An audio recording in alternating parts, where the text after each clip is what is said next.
রাষ্ট্রপতির বাসভবন বঙ্গভবনের দরবার হল থেকে শেখ মুজিবুর রহমানের ছবি সরানো নিয়ে রাজনৈতিক মহলে আলোচনা সমালোচনা তুঙ্গে। ছবিটি সরানোর কথা প্রথমে জানিয়েছিলেন অন্তর্বর্তী সরকারের নবনিযুক্ত উপদেষ্টা মাহফুজ আলম। শেখ মুজিবুর রহমানের ছবি সরানো নিয়ে সমালোচনা প্রসঙ্গে মাহফুজ আলম বলেছেন, কেউ যদি সরকারি অফিস থেকে শেখদের ছবি সরানোর কারণে আক্ষেপ প্রকাশ করেন তবে তিনি এ গণ অভ্যুত্থান ও গণমানুষের চেতনারই নিন্দা জানালেন। বুধবার সামাজিক যোগাযোগ মাধ্যম ফেসবুকে এ নিয়ে একটি দীর্ঘ পোস্ট দিয়েছেন মাহফুজ আলম। তার স্ট্যাটাসটি নিম্নে তুলে ধরা হলো।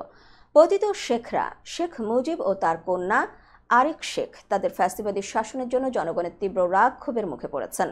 তাদের মধ্যে একমাত্র পার্থক্য হলো শেখ মুজিব একসময় পূর্ব বাংলার গণমানুষের জনপ্রিয় নেতা ছিলেন, যে জনপ্রিয়তা হাসিনা ছিল না। জনগণ পাকিস্তানি নির্যাতন নিপীড়নের বিরুদ্ধে তার নেতৃত্ব অনুসরণ করেছিলেন, কিন্তু ৭১-এর পর তিনি নিজেই একজন অত্যাচারী হয়ে ওঠেন। মুজিববাদের প্রতি তার সমর্থন ও পৃষ্ঠপোষকতার জন্য ১৯৭১-এর পর বাংলাদেশ পঙ্গু ও বিভক্ত হয়ে পড়েছিল।